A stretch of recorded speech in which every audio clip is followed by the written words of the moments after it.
Bem-vindos ao podcast do Diário do Poder. Meu nome é Thiago de Vasconcelos, aqui com os jornalistas Cláudio Humberto e Débora Sena. E hoje o nosso convidado é o deputado federal do Progressista do Espírito Santo, Evair de Mello. Deputado, muito bem-vindo. Agradeço a oportunidade, que alegria poder estar com vocês. Naturalmente, eu espero, nesse nosso bate-papo aqui, poder compartilhar a minha visão, a minha pouca vivência no Congresso Nacional, mas assim, enfim, enriquecer os nossos ouvintes também com informações. Eu sempre acho que essas informações são muito importantes para que os nossos ouvintes, tanto da política ou do mercado, possam tomar as suas decisões. Muito obrigado pela presença, é um prazer tê-lo aqui com a gente. Eu queria começar perguntando sobre esse clima que existe na Praça dos Três Poderes, de tensão, especialmente em torno da atuação do Supremo Tribunal Federal. O senhor deputado atuante tem falado disso bastante, e eu pergunto aos nossos convidados reiteradamente se esse clima aumenta a base do governo Lula na Câmara dos Deputados. O senhor acha que aumenta? A minha visão disso é muito pragmática. O Supremo, ele se prestou a um papel do qual ele não tinha nenhuma expertise, que é poder ter uma atuação claramente com viés ideológico. O Supremo, quando ele decidiu escolher um lado, que ele pôde escolher um lado, ele naturalmente criou uma pane no sistema jurídico brasileiro, na atuação do próprio Supremo, que coloca em xeque, na verdade, até a própria legitimidade, ou chamar o prestígio moral, né? Uma expressão muito usual no interior. Vamos recorrer ao juiz, então, né? Vamos recorrer à justiça. O Supremo, ele chegou a um ponto de tomar posições do qual essa frase já não é mais uma frase querida, ou dita uma frase para dizer assim, vamos resolver a nossa questão, então, no judiciário. O juiz chamado de primeira instância, juízes de carreira, eu tenho andado pelo Brasil afora e conversado com muitos deles, eu próximo deles, estão extremamente incomodados, porque, na verdade, o cidadão comum linka, vamos dizer assim, acham que é a mesma coisa, né? E claramente essa distorção, essa interpretação que o Supremo insiste em dar para algumas teses que estão postas aí, na verdade, vai, inclusive, ao contrário do que muitos deles publicaram em livro, vai contra o histórico do papel do Supremo Tribunal Federal e está tirando a legitimidade, inclusive, até o próprio prestígio da base dos chamados juízes de primeira instância. Isso naturalmente cria uma instabilidade muito grande e um clima de desconfiança. Porque naturalmente, como não é muito rígido e a decisão não é muito clara, esse clima de desconfiança ele é ruim. Porque hoje o pau que dá em Chico pode dar em Francisco no dia da manhã. Isso não é bom para o país. Deputado, mas, no entanto, há diversos casos, né, de juízes de primeira instância que estão tomando decisões tão absurdas quanto, né? Enquanto o Supremo, por exemplo, impõe censura a parlamentares, isso acontece também, está acontecendo até em juízes de primeira instância, né? Isso é a contaminação do comportamento do STF. Esses juízes que tinham sistemas rígidos, muito mais vigiados e tinham uma certa postura, essa decisão do Supremo de ter esse tipo de comportamento está contaminando, como eu disse, deixando muito incomodado os juízes chamados de primeira instância. Eu estou dizendo, usar uma expressão muito popular, está criando uma balbúrdia no sistema jurídico brasileiro, no judiciário brasileiro, e nós vamos andar muito tempo para poder colocar um freio de arrumação e as coisas serem realmente à luz da lei, como a gente gostaria que fosse. E na Câmara, os deputados estão incomodados? Isso é um assunto recorrente ali no cafezinho? As pessoas se comenta isso? Esse é um assunto de corredor, porque naturalmente o Supremo, como Câmara arbitral, né, vou usar essa expressão bastante popular para as pessoas possam entender, na verdade a gente não sabe o dia seguinte.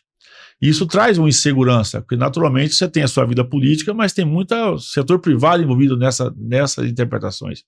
E eu digo que essa teimosia, essa insistência do Supremo de manter essa retórica, de manter esse discurso, manter esse debate, o Supremo deveria ser um órgão conciliador, mais claro e transparente, e de certa forma menos teimoso, né? Esses fatos, inclusive, que o Supremo tem atuado muito, nós chamamos do 8 de janeiro, ora, depois de um ano, e já vamos para 1 ano e meio de investigação, com todo o aparato à sua disposição. Já deu, né? Está claro e evidente que tem uma forçação de barra, né? Estão pegando coisas minúsculas, completamente sem nenhum fundamento jurídico de ameaça, para sustentar uma tese, uma cortina para que eles possam cobrir o que eles fizeram. Manter preso um orador de rua por quase 1 ano é completamente, assim, é o avesso do avesso do avesso. Eu acho que o Supremo entrou numa enrascada muito grande, vamos usar um termo popular, né, porque falar para os nossos ouvintes, Claro. que eles não sabem sair disso. Voltar fica feio. Você vê recentemente, nesse caso que vocês deram muita publicidade, da prisão do deputado estadual, Capitão Assunção, lá no estado do Espírito Santo, junto com um vereador e junto com um jornalista e mais uns pastores lá. O Supremo sustentou a tese da prisão do deputado estadual, baseado no parecer da Procuradoria-Geral de Justiça do Espírito Santo. A Procuradoria-Geral da República tinha recomendado o arquivamento do processo. A Polícia Federal dizendo que vasculhou 6 anos, inclusive retroativo, as denúncias feitas, não tinha encontrado nada, e o ministro Alexandre de Moraes sustentou a prisão num parecer da Procuradoria-Geral de Justiça do Estado do Espírito Santo. Cujo titular é subordinado ao governador. O mundo jurídico precisa se revoltar contra isso, porque isso é coisa que o estagiário resolve. Não precisava nem do ministro Alexandre de Moraes ter esse parecer, o emaranhado que ficou feio, né? Teve que, na verdade, que fazer uma construção que a Assembleia acabou atuando, fazendo parecer, mas isso mostra o nível de imprecisão, de incerteza e de insegurança que o próprio Supremo está. Isso é muito ruim para o país. Qual é a solução para isso? Eu acho que tem que fazer um freio de arrumação. A gente espera-se que o Supremo, naturalmente, eu acho que ele precisa de reconhecer os excessos, de ter uma maturidade. Se tem alguém que pode chamar os brasileiros para conversar, porque essa história de golpe, desculpa, isso já está superado. Insistir com golpe é a mesma turma que disse que o impeachment da Dilma também foi golpe. É a mesma turma que defende, que fala que foi golpe, tinha um ato do golpe, é exatamente a mesma turma. Eu estava dentro do Congresso Nacional, quando, naquele caso, claramente foi um preceito constitucional. A Dilma tinha cometido um crime. Se a punição do impeachment foi severa demais para o crime ou não, aí é uma questão política que podia ser feito. Mas aquilo não foi golpe. Então, mostra que eles constroem essa narrativa. Eu acho que o Supremo precisa de dar o braço, precisa de reconhecer que eles precisam de ser esse fio da meada, porque o Brasil mostra que tem posições muito claras. Com toda essa insistência, essa teimosia do Supremo, isso está repercutindo, inclusive, né, fazendo com que o presidente Bolsonaro, que claramente tem uma manifestação, um presidente de rua muito forte, tem se posicionado com muita força e firmeza, não está correndo debate, está indo para o meio do povo, e o movimento Brasil, assim, a adesão de massa das pessoas deveria ter o Supremo uma leitura de bom senso. Se esses caras não insistirem com essa tese e continuarem, desculpa usar a expressão popular, procurar pelo em ovo, né, que é uma expressão que a gente usa no nosso dia a dia, por pouca coisa, realmente tá difícil saída. E aí acaba, de novo, botando o mundo jurídico e o Brasil perdendo credibilidade. Porque, claro, isso repercute na economia. Se você imagina investidores internacionais que operam no mundo todo, olhando para o país e sabendo que, caso tenha alguma discussão, ela vai para o Supremo. O Supremo, quando tem essas posições dúbias diante de fatos, às vezes nítidos como são esses, naturalmente nós perdemos o que chamamos de segurança jurídica. Naturalmente, essas multinacionais, investimentos estrangeiros, quando olham para o país, porque da mesma forma que tem essa interpretação, tem os nossos contratos, as revisões contratuais, né, os planos de pactuação, de repactuação. O Brasil está perdendo muito no item de transparência e segurança jurídica. Quem vai pagar essa conta é o cidadão. O Supremo está lá com sua vida financeira, seus salários resolvidos, estão tocando a sua vida, mas essa conta começa a repercutir na economia, né? Salvo aí ainda a competência de um Roberto Campos que está segurando com mão de ferro a nossa economia, a nossa questão fiscal, a nossa questão de taxa de juros, que deve-se a ele e não ao governo. Naturalmente, isso já teria escambado há muito tempo, porque quando você perde a segurança jurídica, você perde as câmaras arbitrais, você não sabe a quem recorrer mais. Ninguém vai fazer investimento num país igual a esse. Então, o Supremo, além de estar criando essa balbúrdia no mundo jurídico, naturalmente está passando essa mensagem dessa insegurança jurídica, que quando há bel prazer para o interesse político, tudo pode. Naturalmente, vai reduzir investimento, vai reduzir emprego, as contas do país acabam despencando. Quem vai pagar isso é uma inflação cada vez mais alta, porque o governo, nessa estabilidade toda, o governo naturalmente não consegue abaixar seus custos, o dinheiro fica mais caro, a inflação sobe, de novo, vai para a conta do cidadão mais humilde brasileiro. Deputado, eu queria que a gente agora cuidasse um pouco da vida do governo Lula. Eu ouço muito a expressão de que não há governo no Brasil. O presidente Lula está tão perdido em outras questões internacionais e fazendo bobagem também, etc., com a sua popularidade em declínio. Eu queria saber se o senhor está entre essas pessoas que consideram e por que não há governo no Brasil. Me permite aqui a falta de modéstia, eu acho que eu fui um dos primeiros parlamentares a falar isso ainda na transição. Eu acompanhei um pouquinho da transição, eu era vice-líder do governo Jair Bolsonaro, em alguns momentos tive oportunidade de debater com os responsáveis, e percebia-se claro ali que não se tinha um plano de governo. Eu não era deputado nos mandatos anteriores que o Lula foi presidente, mas no momento que a economia mundial, né, como falava o nosso governador Paulo Artung lá do Espírito Santo, o vento estava descosta, então estava empurrando o governo a qualquer custo, e o modelo operante do governo era um governo de cooptação. Talvez o Lula, por ter ficado muito tempo isolado, sem mandato, e não ter percebido essas mudanças, deveria ter feito essa aposta, que ele ia fazer um governo não de coalizão, igual espera-se nas democracias, enfim, para fazer as maiorias no parlamento e para fazer os seus governos. A coalizão você vê, é a ferramenta de você unir, às vezes, os interesses comuns, mas a índole do PT, do governo Lula e de seus puxadinhos é por cooptação. Naturalmente, eles não tinham plano de governo, não sabem literalmente para onde vão.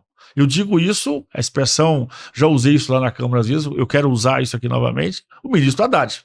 A expressão que eu sempre usei, o ministro Haddad é um mordomo que estava participando do jantar, que o convidado principal não veio, e ele foi convidado a sentar à mesa para poder ocupar o espaço.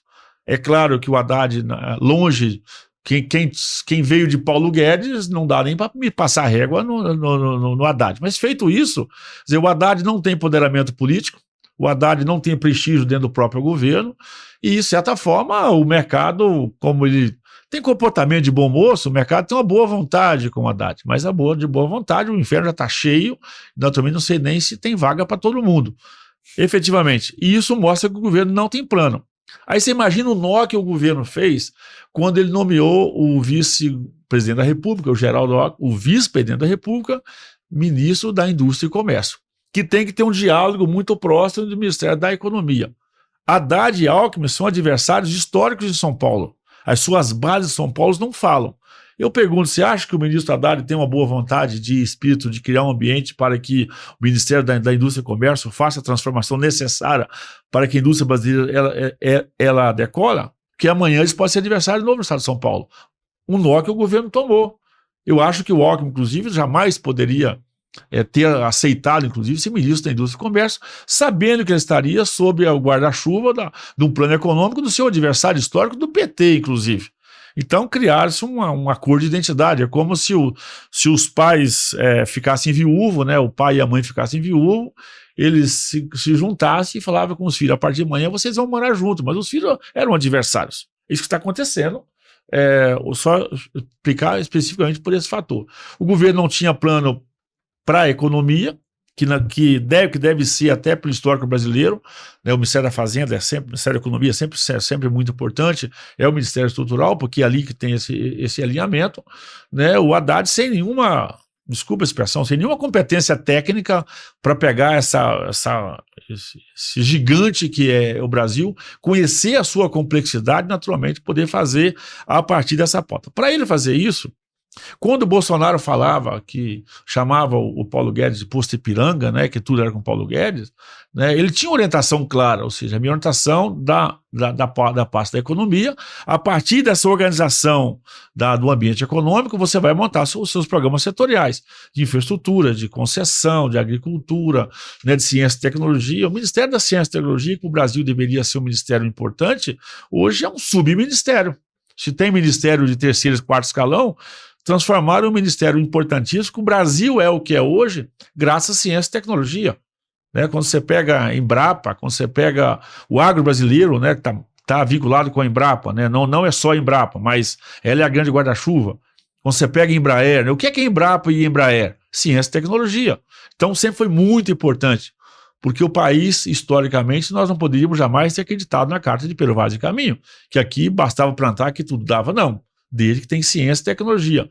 O Ministério da Ciência e Tecnologia, que saiu do nosso ministro, do nosso astronauta, né, com debate de alta grandeza, porque é extremamente importante, isso impacta na nossa vida, porque estou falando de medicamento, estou falando de inovação, estou falando de transformação de moléculas, estou falando de produção acadêmica. O Ministério da Ciência e Tecnologia virou um ministério terceiro ou quarto escalão.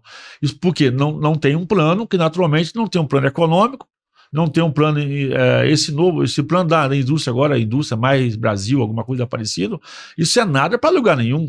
Isso é pior do que um PowerPoint, porque aquilo ali não fica de pé de novo, né? Não tem plano econômico, não tem plano financeiro, não tem plano fiscal. Não fosse uma atitude corajosa do presidente da Câmara, o Arthur Lira, que quem liderou realmente o sistema tributário tinha parado nela.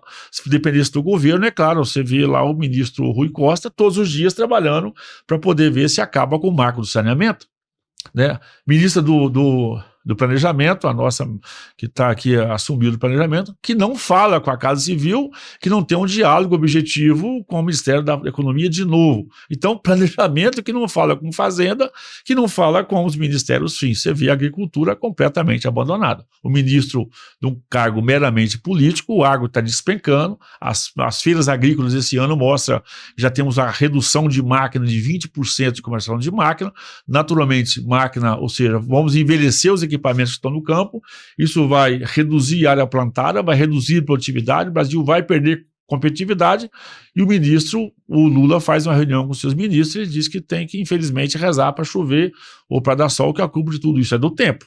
Ou seja, isso mostra o apagão que nós estamos vivendo nesse país. Por isso que não há governo. A semana passada, o Lula fez uma reunião ministerial, uma pergunta bem clara assim, o que é aquilo?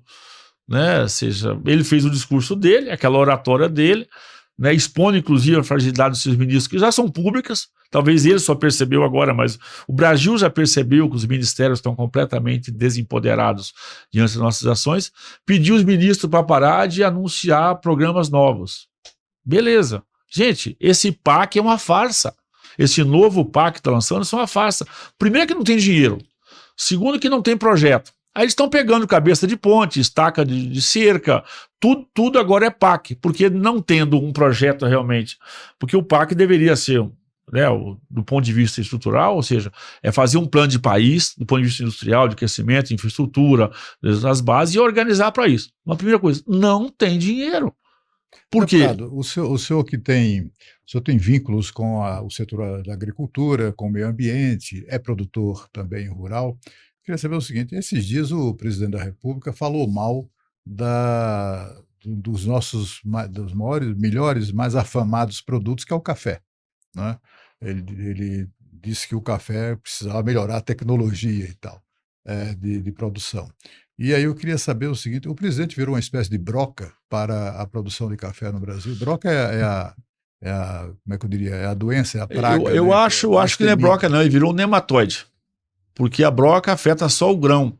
O presidente está matando a raiz, né, para poder fazer essa comparação.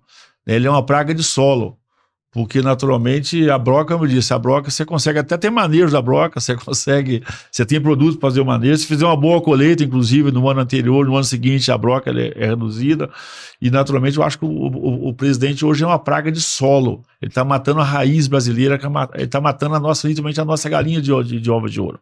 O presidente, pelas suas falas, ele está completamente desatualizado, ele não conhece o Brasil produtivo, principalmente o Brasil do agro, possivelmente falta muito pouco para ele achar que leite dá em caixinha, né, que naturalmente isso é uma expressão muito popular no nosso dia a dia, mas ele perdeu completamente a conexão. Você olha o que ele está fazendo agora com o produtor de leite. Tem um histórico que diz que você vai tirar o couro da vaca. A decisão do governo dessa importação irresponsável de leite, ele está tirando o couro do produtor rural. E lembrar que uma vaca não é uma coisa que você faz em 30, 60 dias. Uma vaca, você tem um processo para que ela possa fornecer leite para o mercado, você gasta anos, você gasta tempo. Né? Se essa vaca ainda não for produtiva, tem que fazer todo o ciclo de novo. E o governo insiste numa tese que é muito perigosa. Ele quer dar alimento barato para quem consome às custas de quem produz.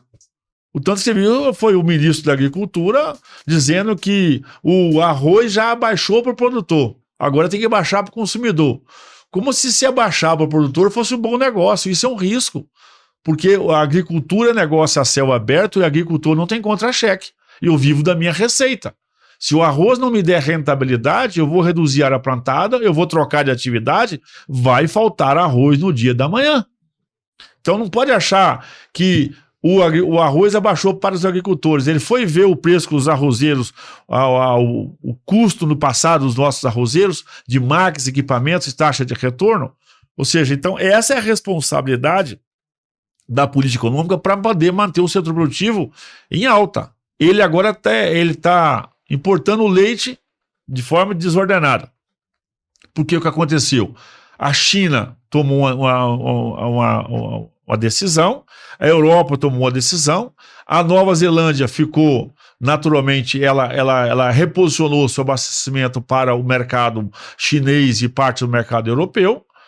O Uruguai e a Argentina, que são superprodutores, perderam esses mercados da Ásia, principalmente, e estão entornando o leite no Brasil a qualquer custo. E o Brasil, para fazer papel de bom moço, nós tínhamos até um acordo histórico com a Argentina, né, que você não pode proibir, mas tinha um acordo que a gente cumpria, mas o governo até fazia um gesto, esculhambou isso com o Uruguai, escancarou as nossas fronteiras. E, naturalmente, esse leite em pó entrando em excesso no Brasil, deu esse sobreabastecimento e chatou para baixo o que está tendo de abate de vacas, né, no Brasil inteiro. Isso daqui a pouco nós vamos criar um pânico. Nós não somos autossuficientes, precisamos de importar leite, mas não pode ser em excesso, porque o leite você tem que ter uma taxa mínima de retorno. Nós que vendemos leite a R$3 ao produtor, chegamos a receber uns 50, 1,20, 30. O cara não fica na atividade. O que ele fez? Matou a vaca. Abateu essa vaca, vendeu essa vaca para o frigorífico. Ou seja, então, a expressão minha, né? O Lula gosta tanto de pobre que está produzindo mais. E além de pobre, os produtores de leite no Brasil, nesse momento, estão virando miseráveis. Porque é o preço que está aí, que está posto aí, sem uma política segura, aí o ministro vai e diz que não, o produto agrícola já baixou para o produtor rural. Como se isso fosse uma coisa boa. Eu volto a dizer, ele quer dar alimento barato para quem consome, às custas de quem produz. Nós não queremos superpreço para a agricultura. Para o agricultor tradicional, histórico da atividade, nós precisamos de preços razoáveis, com a taxa de retorno financeira igual a qualquer outra atividade. Nós não queremos superpreços. E superpreço, ele acaba atraindo, às vezes, o especulador para o seu negócio. Assim é na soja, assim é no milho, assim é na pecuária, assim é no corte. Né? E essa história que o Lula ofereceu picanha e nem abóbora entregou, porque isso criou um problema muito sério, porque você imagina você estar com o investimento que você faz na pecuária. Né? Então, essa irresponsabilidade do governo, ele está desmontando a cadeia produtiva. Está tendo redução de área plantada, naturalmente isso está repercutindo no número mais real. A ABIMAQ, que é a Associação Brasileira das Indústrias de Máquinas, já nos disse que vendeu na feira, principalmente as duas feiras iniciais agora, 20% a menos de máquinas. Isso mostra muito negócio. O plano safra do ano passado, claro que foi um plano safra, um fake. Então, fake news é o plano safra, porque o dinheiro é muito alto. E por que o dinheiro está caro? Só tem uma forma de ter dinheiro barato, é as contas públicas. O governo mostrar essa responsabilidade, reduzir as suas contas públicas, você diminui a pressão da dívida, você ganha uma confiança do mercado e, naturalmente, o dinheiro chega mais barato para o mercado. O governo pegou, do governo Bolsonaro de 22 para 23, com superávit de pouco mais de 50 bilhões de reais, e em 12 meses comeu esses 50 bilhões de superávit e conseguiu contratar mais 150 bilhões de déficit. Pegou aumento das contas públicas, sem nenhuma responsabilidade, aumentando a despesa da nossa conta pública, o governo perdeu liquidez da dívida, naturalmente o dinheiro ficou caro. E aí empresta dinheiro caro para o setor do agro. O que aconteceu? Redução de área plantada, naturalmente, porque isso ficou completamente inviável. O governo trabalha, mas o agro depende só do dinheiro do governo? Não. Nós aprovamos, por exemplo, aqui o FIAGRO, né, o que é o FIAGRO? Assim como tem os fundos imobiliários, o FIAGRO, modalidade que nós apresentamos na Câmara e foi aprovado e sancionado, é a busca de dinheiro novo no mercado. Esse projeto é do seu partido? Esse projeto, o autor do projeto, o deputado Arnaldo Jardim, do Estado de São Paulo, né, que é um projeto extraordinário, e o FIAGRO está fazendo muito sucesso no Brasil. O governo já começa a trabalhar, inclusive, para querer taxar o FIAGRO. Ou seja, nós criamos um mecanismo para pegar dinheiro no mercado, com dinheiro barato, para poder investir no agro. O governo já quer ser sócio disso, taxando o FIAGRO. Naturalmente, ele tem uma pressão porque ele está com medo que o setor aí consiga a sua independência, a sua liberdade, que é um sonho de todos nós. Porque com o tamanho da agropecuária brasileira, não tem dinheiro público que dá para poder alimentar essa rede todos os anos. Precisamos de dinheiro novo. Claro, então ficaria o dinheiro público para os programas dos pronafianos, pequenos agricultores, aonde tinha que dar um subsídio, e nós íamos buscar dinheiro novo no mercado. Né? E o governo agora já quer taxar, criar um mecanismo para poder ser sócio desse outro negócio, numa responsabilidade tremenda. O que nós queremos é que o governo fique com o dinheiro em caixa, diminua a despesa das contas públicas, possa realmente cortar as despesas, para o mercado ter um planejamento de médio a longo prazo, o dinheiro ficar barato e a gente conseguir operar. Deputado, e a questão das invasões de terra no seu estado? O senhor tem monitorado isso? Olha, isso é outra aberração. Né? Nós estamos falando da questão financeira. Mas a terra ela é um ativo importante do processo produtivo. E no Brasil, o direito de propriedade, para nós, é sagrado. Nós temos duas ameaças, não são só a invasão de terra. O primeiro é que a gente sabe que o governo Lula, né, e os seus governos associados, eles têm uma dependência clara, política de mobilização desses movimentos, entre eles o MST, a Frente Nacional de Luta. Esse povo, eles militam historicamente ao lado do Lula. Mesmo com a história, o Lula não aprendeu. O Lula, na campanha eleitoral, esteve com esse povo ao seu lado. E, naturalmente, eles chegando ao poder, eles foram lá cobrar a conta deles. Com isso, ele permitiu, o Brasil, naturalmente, nós ficamos expostos e começou a eclodir aí invasão de terra para todos os lados. E, claro, a gente sabe disso, que não tem nenhum vínculo com produção de alimento. E eles, sabidamente, se apropriaram do termo reforma agrária, que não tem nada a ver com invasão de terra. Reforma agrária é importante, é necessária. Eu sou do estado do Espírito Santo, onde temos a primeira reforma agrária no Brasil. Quando chega lá os imigrantes italianos, a partir de 1880, basicamente, que chega no nosso Espírito Santo, a Igreja Católica, em parceria com o Estado, faz lá, então, a primeira distribuição de terra do Brasil, que foi a recepção para os imigrantes italianos, a partir do município, hoje, o município de Castelo, lá na Fazenda do Centro, que é reconhecida como a primeira reforma agrária do Brasil. Terra é para quem é da terra, sabe trabalhar e quer produzir. O que eles querem, na verdade, é viver desses benefícios. Então, essa insegurança de ir para a China levou o STED, líder do Sem Terra, com status de ministro. Pôde sentar lá ao lado dele. O ministro da Agricultura, recentemente, defendeu o MST, disse que era preciso enxergar esse movimento como sem preconceito.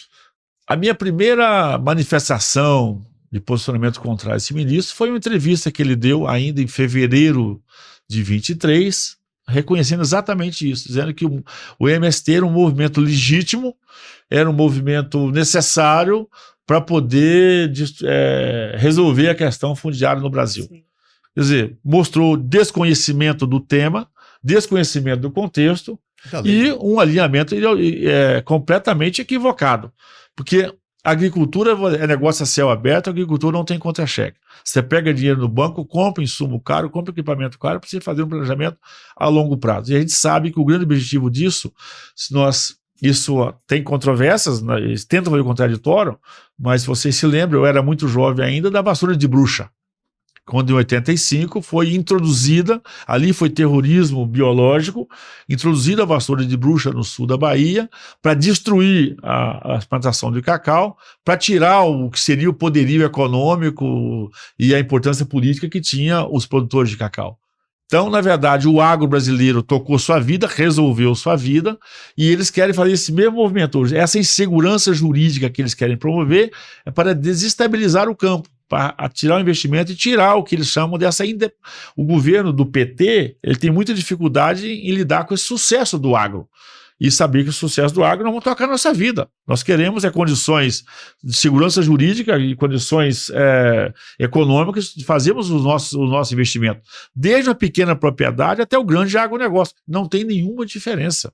Você pode ir numa pequena propriedade lá no nosso Espírito Santo, um produtor de pimenta, ou de mamão, ou de morango, ou de tomate, ou de café, é um grande negócio do ponto de vista econômico. Se você pegar 1 hectare de morango hoje, ele é equivalente hoje a investimento a centenas de hectares de soja, por exemplo. Então não tem mais essa coisa da grande e da pequena propriedade. Aí é o papel da tecnologia do que nós estamos falando. Então tem uma estratégia marxista, que aí tem que vir com uma coisa com a outra, que é o enfrentamento desse poder marxista de esquerda da soberania do Estado está em destruir as cadeias econômicas, porque com isso você cria um grupo que é dependente das políticas públicas para que possam ficar de joelho para o governo. E nós que defendemos liberdade econômica, defendemos o empreendedorismo, defendemos a competitividade brasileira, nós queremos, na verdade, essa alforria para que possamos tocar no negócio e o governo se concentre naquilo que ele, naturalmente, se propõe a fazer como política pública. Então, essa insegurança jurídica, aí você pega o governo amplamente favorável, o próprio Supremo refém disso, que é acabar com o marco temporal. Isso é rasgar a Constituição, gente. Data e número não tem como questionar. A Constituição é clara. É terra indígena, as ocupadas em outubro de 88, ou aquelas que estavam em litígio que poderia tender para um lado ou para o outro. Fora disso, discussão. Hoje já são quase 8% do território brasileiro pertence aos indígenas. Querem passar, 14%. 14. Desculpa a correção. 8% do agro, que é tanto número, né? Então, 8% do Brasil hoje é produção agropecuária. 14% é terra indígena. Querem passar de 25% de terra indígena nesse país. Por quê? E aí tem uma pressão também que tem que ser denunciada. Tem muito dinheiro internacional alimentado por os nossos concorrentes internacionais, porque o Brasil, nesse mercado, nós somos muito competentes. Se o Brasil tiver segurança jurídica, tecnologia, dinheiro barato para produzir, nós vamos produzir e vamos alimentar o mundo. Nós estamos alimentando 1 bilhão de pessoas, daqui a pouco alimentamos 1,5 bilhão para 2 bilhões de pessoas. E é claro, tem muito dinheiro internacional querendo botar essa trava. E a trava que o mundo quer colocar, como é proibido botar barreiras econômicas, eles vão inventar barreira social e ambiental. É fácil criar um certificado, os acordos internacionais. Nós temos que ter muita calma com isso, que tem muita coisa que parece bonito, vem como uma sereia para nos encantar, mas vai levar a gente para o fundo do mar. Então, porque são essas travas. E aí vem essa trava do indígena, a trava da não independência na produção de fertilizantes, porque para fazer isso nós precisamos de aumentar as nossas jazidas de fertilizantes, e aí é preciso se discutir sim as jazidas que estão na região amazônica.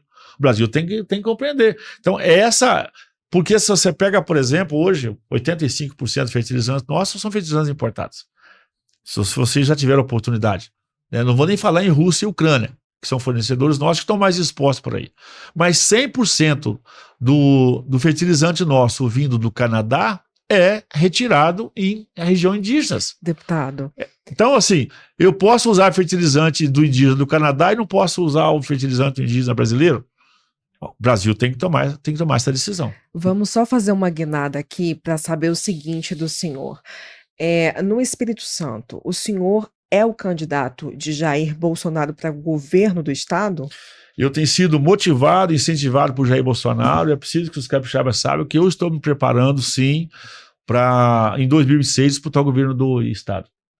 Eu acho que isso é importante dizer, porque eu gosto disso porque nós precisamos de acabar com essas candidaturas surpresas. A candidatura surpresa que aparece de última hora, a experiência brasileira ela não é boa disso. Então eu prefiro falar para os capixabas que incentivaram por Jair Bolsonaro, eu estou me preparando para tentar me qualificar para que eu seja em condições de disputar o governo do estado em 2026. E atualmente o senhor tem feito algumas críticas ali à questão da gestão atual do governo. O senhor tem falado sobre um sinal amarelo que está aí sobre a gestão atual. O que está acontecendo ali no Espírito Governo Santo? ou capixaba? Capixaba, exatamente. Isso é ótima a sua pergunta. O Espírito Santo, naturalmente, principalmente pela questão de royalties de petróleo, tem uma receita chamada extra que às vezes mascara as contas públicas do nosso estado. Nós começamos um ajuste fiscal muito importante, liderado pelo governador Paulo Artung, desde 2003, no início lá. E o Paulo Artung tem uma frase dele, que eu particularmente gosto muito dela, que cuidar das contas é cuidar das pessoas. Só que nesse momento, o governo Casagrande, embora tenha feito um esforço tremendo pela mídia tentar justificar seus números, mostra que nós ligamos o sinal amarelo porque tem muitas despesas correntes líquidas pautadas em receitas extras. Isso mascara as nossas contas públicas. Percebe-se que o buraco é maior do que se pensa. Você imagina que ele aumentou em 28% a folha de pagamento nos últimos anos. 28% de despesa contratada que nunca mais vai sair do cangote dos capixabas. Ele tem 30 novos concursos pautados para esse ano. Isso é só um outro sinal. Tratei disso com o segmento nessa semana. Me preocupa muito a qualidade das obras públicas. Porque está fazendo muita estrada bacana. Só que você percebe que 4, 5 anos de idade é a vida útil dessas estradas. Quando terminar esse governo, vai deixar um passivo de estrada para ser refeito e para ser recuperado.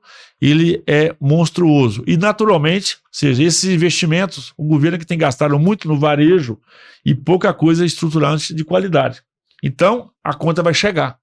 Então, isso é um alerta para os capixabas. Nós já vivemos no passado esse desequilíbrio das nossas contas públicas. Agora, o governo tenta mascarar isso todo dia, tentando justificar, tentando explicar, mas eu volto a dizer, um governo que aumentou em 28% a sua folha de pagamento. Governo que nesse ano, se imagina, na estabilidade econômica nossa, está anunciando 30 novos concursos. Talvez seja para algumas áreas essenciais, sejam necessárias, mas você tem muitas outras ferramentas. Nós denunciamos, ainda no ano passado, a questão da segurança pública no Espírito Santo.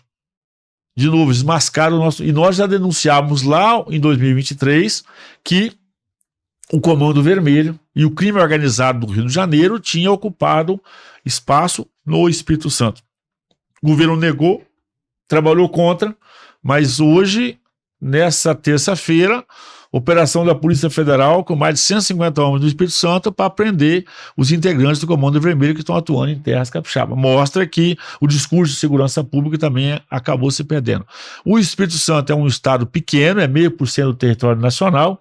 Uma brincadeira nossa, é pequeno, mas não é pedaço. Tem um povo honrado e trabalhador. A indústria nossa, principalmente a indústria ligada ao setor da agricultura, da agroindustrialização e o setor mineral, é uma agricultura, é um setor econômico muito, muito pujante. O setor de rochas naturais do nosso estado realmente é um encantamento, né? 90% do mármore de Brasília são das jazidas lá da terra de Roberto Carlos e Rubem Braga, que é Cachoeira de Itapemirim. E Vitória tem um litoral quase tão bonito quanto o de Maceió. Nós temos 400 quilômetros de costa, não temos nenhuma inveja do restante do Brasil, nós temos um pouquinho de tudo. Temos águas profundas, inclusive temos agora o único porto brasileiro que vai receber os super navios agora, é um porto privado lá no município de Aracruz. Então, e essa junção, a metade do nosso estado é sudene, a outra metade não é. Então, assim, nós temos um campo de oportunidade que, se o governo do estado tiver responsabilidade com a conta pública, eu vou conseguir cuidar das pessoas daquele meu pequeno espaço território.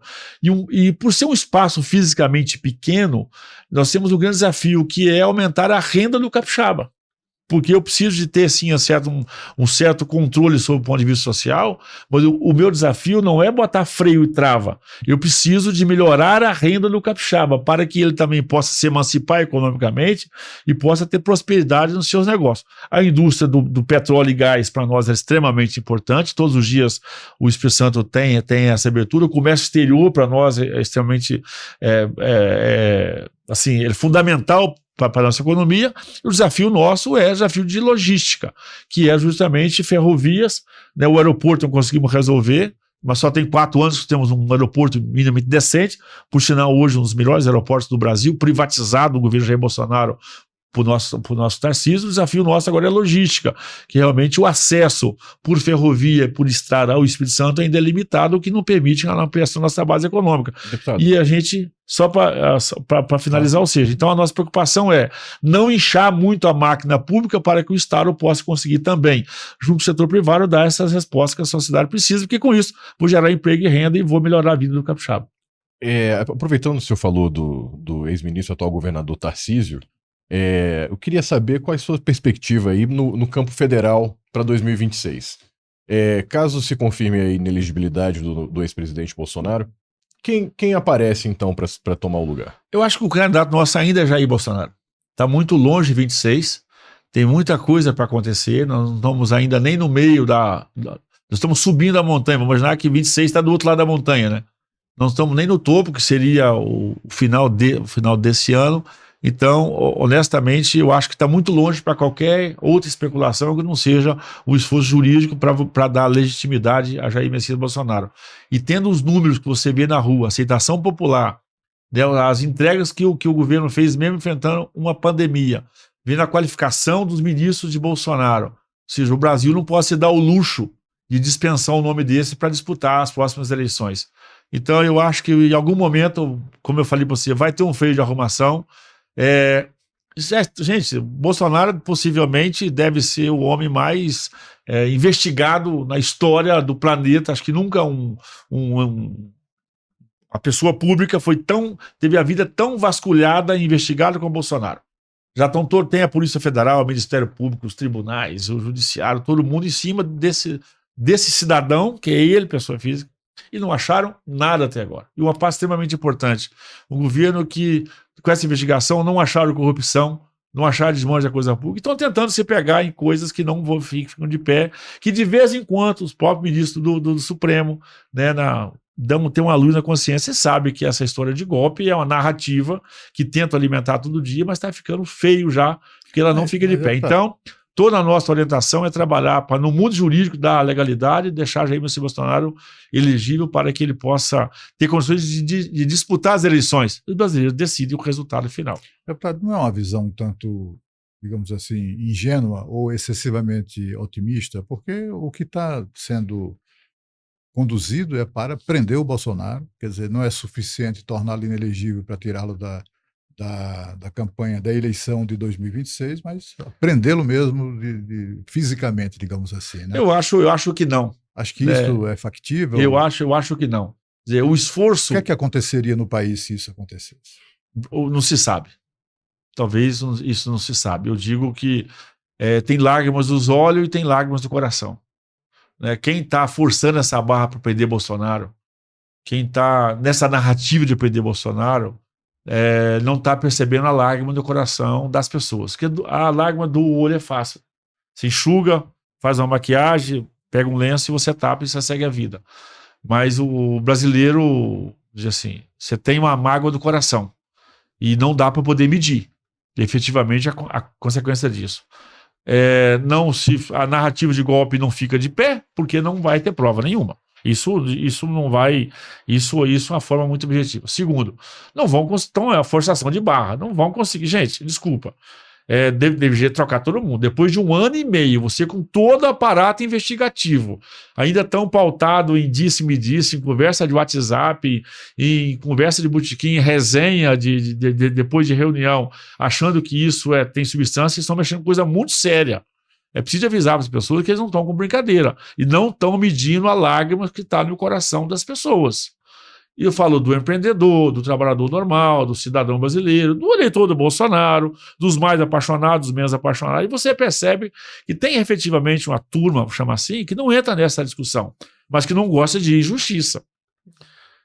Eu desafio hoje alguém dizer que o Bolsonaro não está sendo um homem injustiçado, porque chega a ser covardia. Um dia era a joia, depois era a casa, depois a praia, depois a viagem. Sim, tá ficando feio já. Assim, eu preciso de decidir, porque já tá ficando feio. Reunião dos embaixadores, essa é a condenação no TSE, né? Isso é vergonhoso, porque assim, ele tá no exercício do cargo do poder dele, outros presidentes já fazem isso. Assim, não tem no mundo jurídico essa condenação. Estão inventando ali uma Então, sim, você imagina se nós imaginar que o Bolsonaro, então, seja condenado por isso. E nós vamos usar isso como jurisprudência. Aí prefeito não pode mais reunir lá com as pessoas do seu município, o governador não pode mais chamar uma coletiva de imprensa, ele não pode se posicionar, porque o que não dá é para ver esse demagogo do Lula falar de democracia. que ele fala tanto democracia porque ele não tem mais discurso para poder falar. Aí ele senta com o Maduro, defende Fidel Castro, foi amigo do Che Guevara, né? Ele é claramente um defensor do Hamas, apaixonado pelo Putin, e fica falando de democracia. Ô Lula, tipo assim, você quer ele falou que ele tem orgulho de ser comunista, ele canta o hino internacional socialista. Aí alguém falou, Lula, para, se você quer ser socialista, pode ser, eu vou dizer assim, mas para de falar de democracia, porque não está ficando feio, ou seja, não tem argumento, não tem sustentação, e isso não vai ficar de pé. E aí eu acho que, vou voltar lá naquele tema principal, né? Eu tenho percebido, voto sim, mesmo com algumas exceções, mas os juízes de primeira instância, eu estou imaginando aqui as escolas de direito, né? Fazendo o que com os livros do Alexandre de Moraes? Estão fazendo o que com os livros do Barroso? Porque não combina. Então, assim, você percebe essa maneira. Diante disso, eu volto a dizer, a sua pergunta, às vezes a pergunta ela é muito pertinente. Eu estou muito confiante que essa lágrima no coração dos brasileiros, eu não sei o que vai acontecer. Agora, eu acredito ainda que nós teremos, o Brasil vai dar a oportunidade para que o Jair Bolsonaro dispute as eleições. Porque não vão conseguir provar. Olha o que eu vou falar aqui. Não vão conseguir provar nada de envolvimento do Bolsonaro. Gente, eu era vice-líder na Câmara. Não foi chamado para dar um golpe. Eu participei de muitas reuniões, não de todas, de muitas reuniões do governo. Eu era um deputado que recebia orientação do governo, como votar, como não votar, como se manifestar. Conheço o Jair Bolsonaro, eu fiz dezenas de viagens com esse cara para o Brasil afora. Participei com algumas pessoas. Tem uma forçação de barra, tá claro. Os juízes estão caçando de novo pelo em ovo para poder justificar a prisão de Bolsonaro. Eu digo assim, deveriam ter mais calma com isso. Isso é uma coisa muito séria, que não é simplesmente você gostar ou não gostar. Não é uma partida de futebol que você expulsa um jogador e dá uma suspensão para ele e ele volta depois. Isso é muito mais sério, porque o Bolsonaro, pelo seu governo, conquistou os brasileiros. Que a conquista do Bolsonaro não foi pautada em cima, se pegar o histórico dele. Até então, o cidadão comum, né? Bolsonaro é um homem comum, e mesmo que estava no parlamento, tinha posições muito claras e objetivas, mas ao chegar à presidência da República, ele conquistou essa aceitação de Bolsonaro. Eu fui na Paulista, eu tenho andado com o Bolsonaro para o Brasil afora, eu fui com ele o ano passado em Ribeirão Preto. Na Paulista deu 1.800.000, no Rio Grande do Sul deu 200.000 pessoas, 200.000 pessoas foram lá na Feira do Nome Toque para ver Bolsonaro. Então esse cara construiu uma coisa com entrega do seu governo. É uma entrega do seu governo de confiança, porque o que ele disse, e volta a dizer, Bolsonaro sai do governo, deixa para o Brasil o Tarcísio, deixa Paulo Guedes, deixa Tereza, deixa Rogério Marinho, e aí uma gama de tantos nomes, e parece que o judiciário não está querendo considerar tudo isso. Então, é preciso ter calma e cautela e bom senso. Eu espero que daqui a pouco alguns ministros do próprio Supremo vão fazer esse feito de arrumação. Eu preciso ceder um pouco e perceber, porque a aposta deles, o Lula foi, eu digo que o Lula é o Paulo Rossi da política brasileira. O Paulo Rossi foi solto para disputar a Copa do Mundo. O Lula foi solto para disputar a eleição. Eles olharam para o cenário, precisavam de alguém para cumprir esse papel, e o Lula está cumprindo esse papel. Só cumprindo esse papel. O Lula não se qualificou para isso. Então, tiveram sucesso, ganharam a Copa do Mundo, mas não ganharam mais nada depois também. A Itália daquela época. O Lula tem feito isso. E o Lula hoje ficou um peso, é um peso vivo, né? Ele é um peso morto, ele é um peso vivo para todo mundo que... Você imagina quem defendeu o Lula, quem bancou o Lula, quem financiou o Lula. Quer dizer, o peso na consciência. Era melhor um Bolsonaro pela sua sinceridade, pela sua forma objetiva de ser. Claro, o governo ele é muito grande, né? A pandemia que nós passamos na pandemia, todos nós tivemos dúvidas. E tem dúvidas que não tem resposta até hoje, mas naturalmente esse enfrentamento. E olha, esse cara, porque ele, um homem completamente desprendido de qualquer vaidade. Deputado, mas ele empoderava as pessoas, empoderou as pessoas. Vocês estão falando com alguém que era vice-líder dele no Congresso, no momento mais difícil do Brasil, que era da pandemia. E a fala do Bolsonaro é a seguinte: faz o que tem que ser feito, faz o que tem que fazer, reúne com os ministros e toma decisão, orientação das nossas PEC, orientação das voz emergenciais, da PEC 186, dos marcos que foram feitos. Então, isso faz diferença, esse legado. Então, o que Bolsonaro conquistou foi pelas suas entregas do seu governo. E, naturalmente, isso vai custar muito caro se alguém, por uma decisão de uma caneta, querer tirar o cara de combate. Eu volto a dizer, lágrimas no coração. Aí eu não vou... Porque a gente não consegue perceber até que ponto essa lágrima ela vai de que forma que ela vai se apresentar. Uhum. Deputado, eu vou te chamar de Evaí, que eu sei que você não é muito chegado assim a formalidades, mas quem te vê bolsonarista brigão assim, declarado bolsonarista, não imagina, e hoje deputado, não imagina do seu passado em Roma, trabalhando ao lado do Papa. Eu queria que o senhor falasse um pouco sobre isso aqui e também sobre sua passagem auxiliando ali o renomado fotógrafo Sebastião Salgado, porque as pessoas realmente olham para o senhor, cafeicultor, Acho que é só hoje briga, né? deputado, e realmente não imaginam essa curiosidade. Ainda faz fotografia? Não, a história é boa. Mas eu sou técnico agrícola de formação, os meus pais são cafeicultores, sou técnico agrícola de formação, e dentro do curso técnico agrícola eu me especializei em classificação e degustação de café. Então, profissionalmente, há 30 anos sou provador de café. É uma profissão até relativamente, para mim, muito prazerosa, imagina para quem gosta de café também, mas eu faço isso do ponto de vista profissional. E isso me deu duas oportunidades. Eu fui convidado, então, na época, pelo senhor Ernesto Illy, que foi o fundador da Illy Café, uma das mais renomadas marcas de café do mundo. Eu tive a oportunidade de fazer o blend por alguns anos do café do Papa. Então, o café que se vende no Vaticano, como eu fazia os blends, eu ajudava nos embarques do café da Illy para o Brasil, eu fazia os blends do café do Vaticano, que era oferecido pelo Papa. Ganhou notoriedade relativamente alta quando, da troca, então, do Ratzinger para o Francisco, eu estava no Vaticano e, naturalmente, eu tive a oportunidade ali, numa grande cadeia de televisão, da opinião do Papa, né? E dizendo pela minha vivência, pela minha experiência, mas aí tem Então... Te perguntaram o que sobre o Papa? Não, na verdade, eles me perguntaram quem seria o novo Papa. Aí o senhor já sabia. Não, eu não sabia, mas eu tinha uma desconfiança, até porque a gente acaba tendo uma proximidade, igual Brasília, né? A gente desconfia das coisas.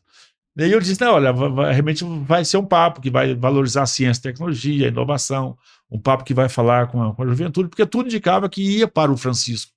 Porque o Francisco só não foi papa quando o Ratzinger foi papa, o Bento, porque não teve acordo na época, se for público, porque a eleição do papa, o papa é um chefe de Estado. E tinha uma discussão muito grande de quem ia ficar com o banco do Vaticano, né? Que qual congregação ou qual país ia ficar. E os americanos são o maior colégio eleitoral do Vaticano. E eles queriam ficar, tipo assim, não vamos votar no ser para o Papa, mas nós queremos a presença do banco. Não teve esse acordo com o Francisco, não teve acordo. E aí o Ratzinger, que era o secretário-geral, acabou. Tem um livro, se vocês já leram, que o homem que não queria ser Papa. O Francisco não queria ser Papa. Então o Ratzinger virou o Papa Bento. Ele tipo assim, ó, eu assumo até vocês chegarem no consenso. Quando vocês chegarem no consenso, eu peço licença e assim foi feito. Então, quando da saída do Papa Bento, já tinha um entendimento, de certa forma, que o Francisco já tinha voto, vamos dizer assim, suficiente para poder ser Papa. Aí eu acabei na rede nacional, emitindo a minha opinião, e minha opinião acabou sendo a que prevaleceu, então foi muito legal. Mas eu não tinha... Deveria ter apostado na loteria. É porque se falava na época do Papa brasileiro, depois do Papa africano, depois no outro Papa lá. E eu tinha um grande amigo. E Sebastião Salgado? E eu tinha um grande amigo que era o diretor da Rádio Vaticano, que era muito amigo do Francisco. Então, de certa forma, essas coisas acabam. O Sebastião Salgado foi uma história fantástica. Eu sou técnico agrícola, e a Illy Café, de novo, fez parte da minha vida. Ela contratou, eu vou contar a história assim, rapidinho, mas do começo. Ela contratou um fotógrafo, me ligaram, a Illy Café contratou um fotógrafo para fazer umas fotografias de café em 5 países do mundo, só que ele não entende de café. E nós te indicamos para que no Brasil você fosse o cara a auxiliá-lo, a levar nos locais, ele vai te contar mais ou menos a história, e você vai levar, naturalmente, esse cara nas regiões cafeeiras, para que ele possa fazer as suas fotografias.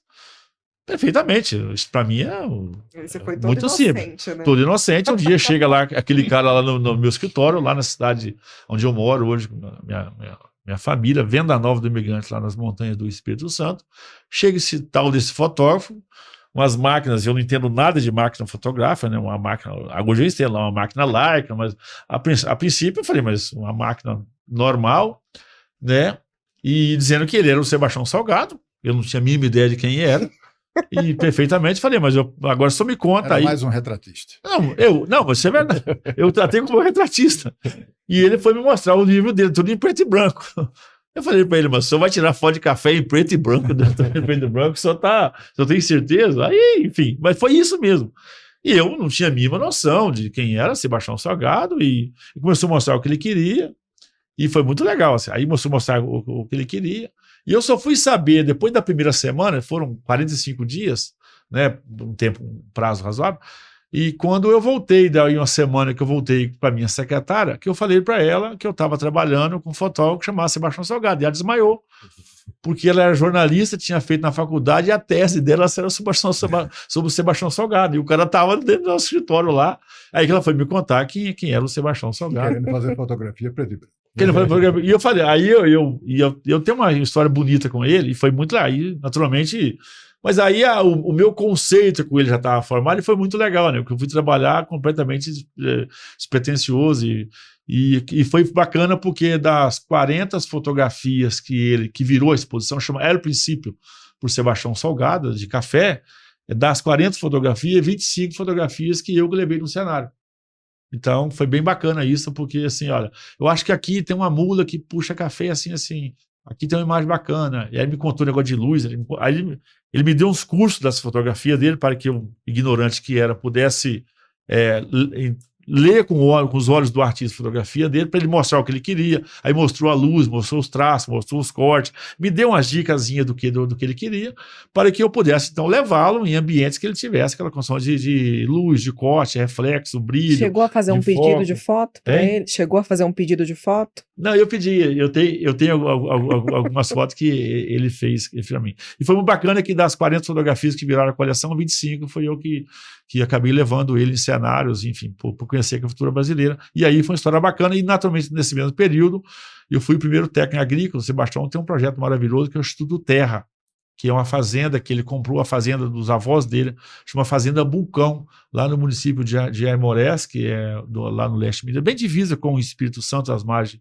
do Rio Doce.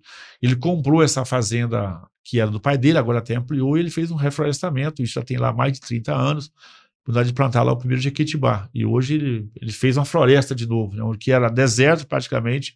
Hoje tem uma floresta consolidada, um projeto, um dos mais lindos que eu já conheço, que é esse projeto feito por ele, né, com os parceiros que ele tem no mundo todo, que é o projeto do Instituto Terra lá no município de Aimorés, que é, no sonho dele, a recuperação da bacia do Rio Doce. Então, essa foi a minha história com o papo com o Sebastião Salgado, que na verdade eu sou técnico agrícola, provador de café, mas tudo isso acabou me levando para a política, e naturalmente eu acho que tem tentado... Cheguei em Brasília em 2015, caí na boca do impeachment, imagina que eu fui titular da comissão de impeachment, e eu sempre digo, eu nunca tinha pegado a Constituição na mão, né, e foi uma experiência muito dura para mim, assim, de aprendizado, de estudo, de ensinamento. Intensivão. Um intensivão. Depois, aí tive uma boa reeleição. Na segunda reeleição, aí o Bolsonaro me chama para ser o seu vice-líder na Câmara. Eu, um deputado de baixo clero, naturalmente, eu sabia das minhas limitações, mas me deu muito para trabalhar. E veio a pandemia, né? Eu tenho 100% de Brasília, presença em Brasília na pandemia, no governo Bolsonaro, acompanhei todos os processos, muito próximo de todos os ministros, participei ativamente Tadinha da Poliana. E isso me consolidou muito, para que eu, nesse governo, já chegasse com muita clareza. Isso me deu maturidade para saber o que eu quero em Brasília. E o que eu quero para Brasília, na verdade, hoje eu sou um vice-líder da oposição, por opção, abri mão de diversos cargos na Câmara e até do meu partido. Respeito o meu partido, que às vezes tem uma base de alimentos com o governo Lula, mas eu, declaradamente, sou um deputado de oposição, e eu tenho certeza que o bom para o Brasil é trocar esse governo. Não posso fazer nenhum tipo de concessão para esse governo prosperar, porque eu sei que o mal também parece bonito às vezes, né? Essa sereia aí não vai me levar para o fundo do mar. falo com muita convicção, o bom para o Brasil é trocar esse governo. Fazer concessão para esse governo prosperar é conviver com a doença. Se eu posso fazer uma cirurgia para trocar, eu vou fazer para trocar. Isso tenho certeza que eu não vou me arrepender disso no futuro, quando eu olhar para o passado e ver a minha vida parlamentar aqui nessa casa. Maravilha, deputado. Muito obrigado, viu? Obrigado pela presença.